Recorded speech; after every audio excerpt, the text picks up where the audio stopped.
I guess at the time you just go along and do it. That's what I like to do, so I didn't really take notice of those things, and then I was rapt to get to 250 games. I pride myself in being a loyal person, so it was a great achievement.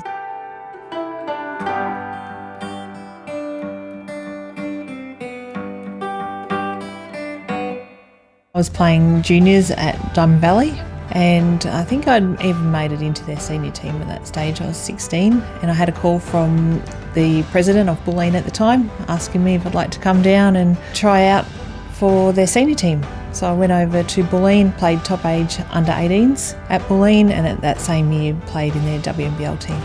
You know, I remember when I first went there, everyone said, "Oh, be careful going to Bulleen. They're not very financial. They're struggling."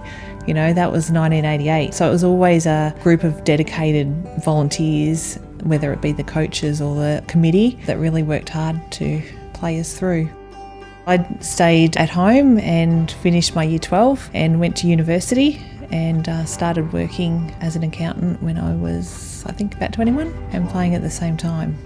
Yeah, it's very different to, I think, what happens now. Most of us worked full-time. Rush to get out of the door at 5 o'clock to get to training by 6, get ready and get on the court. I remember I used to like drive into the basket and did this funny little left-hand shot from the right-hand side. Building relationships, making friends makes it easy to stay around. And also, I guess, the progression of the league and the way things changed. It wasn't the same back in 1988 to what it was 12 years later.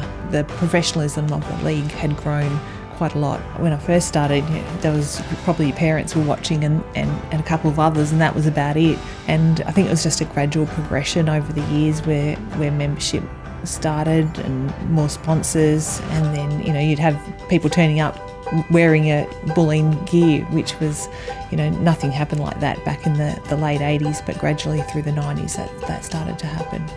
So I'm proud that I did that back then, and from what it was back then, it continually evolves each year, and now it's even bigger. So to know that I was part of the change, yeah, proud of that.